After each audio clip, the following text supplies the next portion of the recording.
de 88 centavos por litro. E no Golfo Americano, R$ 92,00 por litro. No período, tá, que tem sido colocado, tá, do crescimento do setor sucrocoleiro de 10% ao ano, tá, não tem pointer aqui, tá, mas é mais ou menos na região central do gráfico, tá, onde... aqui está aparecendo lá? Tá, aqui. Tá, toda vez que essa curva está acima, o preço da gasolina está mais caro lá fora do que aqui dentro. Tá, toda vez que está abaixo, o preço da gasolina está mais caro aqui dentro que lá fora. O período de crescimento foi aqui. E a gente percebe, tá, que em vários momentos o preço da gasolina esteve mais caro lá fora do que aqui. Tá? E aqui, tá, no período em que sumiu o crescimento, tá, nós tivemos o preço da gasolina mais barato, internacional mais barato aqui, do que o preço da gasolina no mercado interno. Portanto, tá, não estou querendo dizer que o preço da gasolina, tá, não é um fator que deve ser considerado. Mas eu não posso admitir que seja apontado como o fator limitante. Tá, existem outros fatores, tá, que levam, tá, a um cenário, tá, onde a atratividade do setor de etanol está comprometida. Mas não é só o preço da gasolina, como a gente tem ouvido em diversos momentos ao longo desses dias. O custo de produção aumentou. Tá? Eu acho que, se quer mercados internacionais, nós temos que voltar a ter uma competitividade com a gasolina, a competir com alguém, deslocar o mercado de alguém. Nós temos que ser competitivos, nós temos que ter preço competitivo com esse mercado.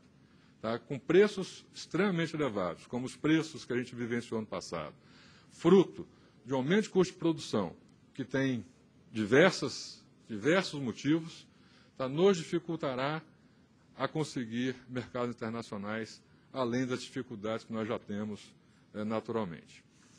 O governo entende isso claramente. O que nós estamos trabalhando é identificar medidas que possam ter novamente uma atratividade, tá, para que o setor privado volte a investir e produzir etanol. Existem diversas chavezinhas, botões que a gente pode trabalhar, tá, para chegar nisso. Então, nós estamos construindo cenários, estamos discutindo com o setor, tá, ouvimos diversas propostas do setor, estamos analisando, vamos voltar a ter esse tipo de debate, tá, porque nós não temos dúvida que o futuro é promissor. Todas as apresentações feitas até agora no Novo Summit mostram que o norte é muito positivo. Então, o que a gente precisa é achar nossos ponteiros, tá, e alinhar a esse norte. Muito obrigado.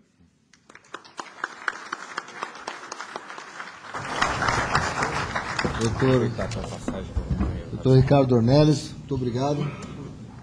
Obrigado pela sua apresentação. Acho que uma mensagem, acho que muito importante, esse tema do planejamento, acho que é fundamental.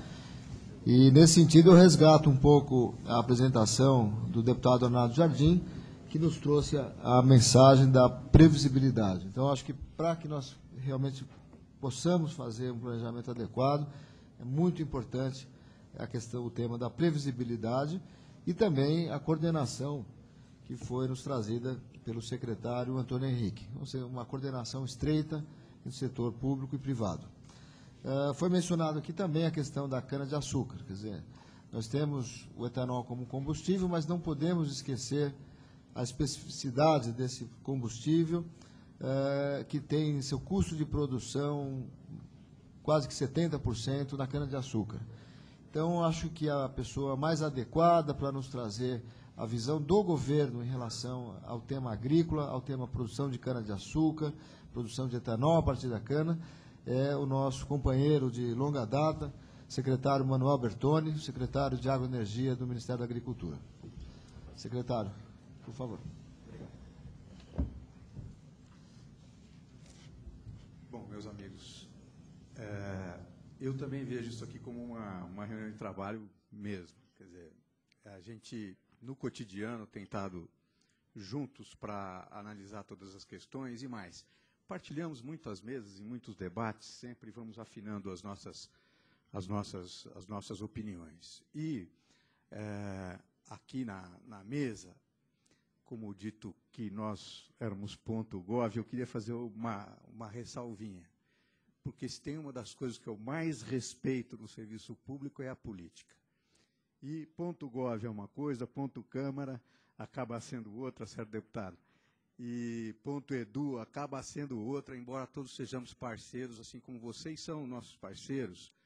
E vamos dizer, embora brincando, né, nós trabalhamos pelo mesmo objetivo, que é prestar um serviço à sociedade brasileira, gerar emprego, renda, desenvolvimento, qualidade de vida, progresso, e inserir o país numa nova dimensão no mercado internacional. E acho que temos feito isso com bastante clareza.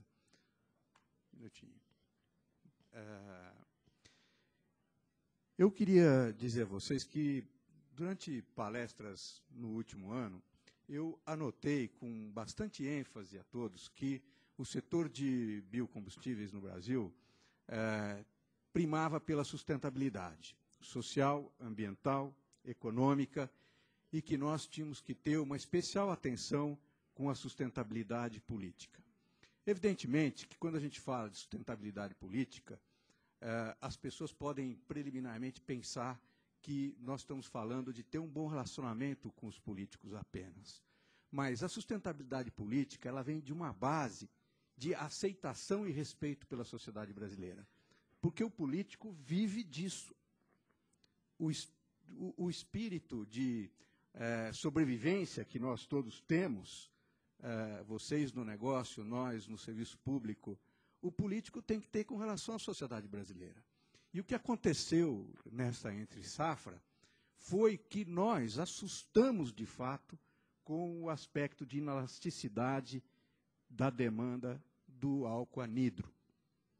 Quer dizer, os preços alcançaram patamares que não eram esperados. Quer dizer, não foi uma simples escassez. Nós passamos a viver um drama. E o governo, quando formula políticas públicas, o governo ele tem certos parâmetros a formular, a orientar suas políticas públicas.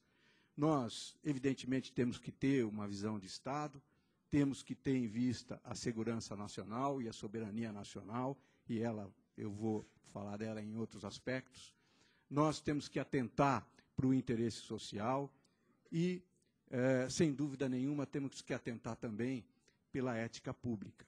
E é desconfortável para nós colocarmos a sociedade brasileira, de repente, num corner com relação ao abastecimento de um produto fundamental e que tem características inelásticas com relação ao seu mercado. Essa inelasticidade do álcool anidro é a mesma elasticidade do mercado de açúcar. Já o álcool hidratado tem um mercado elástico, quer dizer, se você baixa o preço, o consumo vai lá em cima. Se você sobe o preço, o consumo cai. Isso não se dá no álcool anidro, como não se dá no mercado de açúcar. E nós observamos que a iniciativa privada tem se comportado até razoavelmente bem em encarar esses desafios que nós precisamos vencer para que a gente aumente a produção. O Ministério da Agricultura, evidentemente, como bem anotou o Eduardo, o Ministério da Agricultura se preocupa com o abastecimento em geral. Nós chamamos Ministério da Agricultura, Pecuária e Abastecimento. Abastecimento de produtos agrícolas é conosco mesmo. Faltou cana. Faltou cana para açúcar, faltou cana para etanol hidratado, faltou cana para etanol anidro. Não há dúvida de que o problema é a produção de cana. Os canaviais se exauriram por maus tratos, se exauriram por problemas climáticos, não cresceram na medida da nossa necessidade, faltou cana. E alguns produtos derivados da cana também estiveram bastante escassos. Vocês não pensem que o mercado de açúcar nos deu menos transtorno do que o mercado de etanol. Faltou açúcar. Faltou açúcar. Vocês sabem o que é um secretário receber uma ligação de um embaixador da União Europeia para avisar que está faltando açúcar no supermercado em Portugal? Faltou açúcar no mundo todo.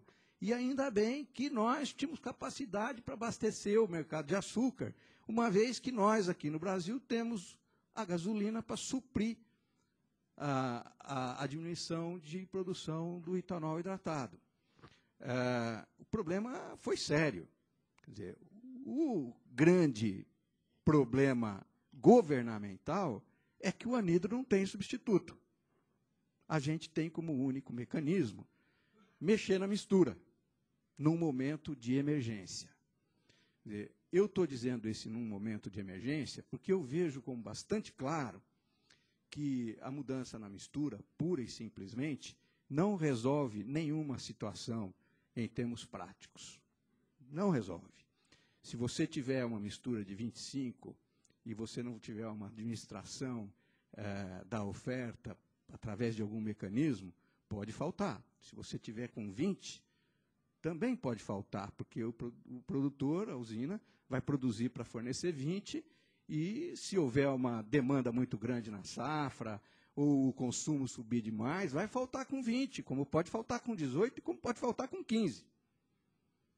Nós precisamos definir bem o problema para encontrarmos a solução adequada. Isso no que se refere à política pública com relação a esse ponto específico. Mas esse não é o ponto principal com o qual nós nos defrontamos. O ponto principal é que está faltando cana, está faltando usina. E por que está faltando cana e está faltando usina? Porque faltou rentabilidade. Então, nós temos que melhorar o diálogo para que a racionalidade das decisões de políticas públicas nos permitam decisões adequadas à solução que nós necessitamos. E o que nós necessitamos hoje é que vocês invistam.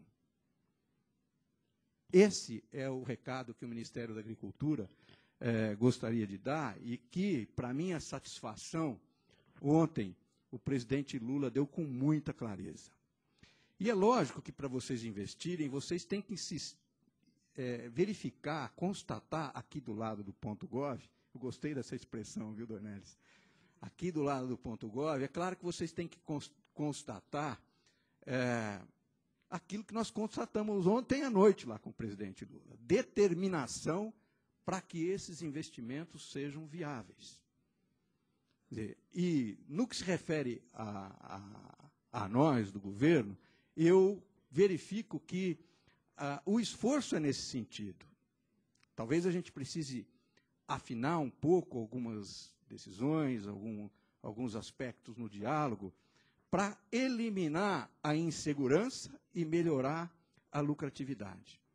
Quando eu falo em melhorar a insegurança, eu anoto isso como um dos principais fatores para que haja o investimento. A insegurança jurídica é fatal para um investidor. É fatal. Não foi abordado aqui em nenhum momento nesse seminário, e eu acompanhei 100% do seminário, exceto na palestra dessa sala aqui ontem, que eu não consegui entrar, mas o que demonstra o sucesso, né? A insegurança jurídica, por exemplo, hoje na propriedade de terra, está impedindo investimentos no setor de etanol, mas não apenas no setor de etanol. A insegurança ambiental em nosso país está impedindo investimentos, inibindo investidores e baixando a lucratividade e mais, muitas vezes transformando produtores em criminosos, indevidamente. A insegurança no que se refere às legislações trabalhistas, não preciso falar da IN 31, né?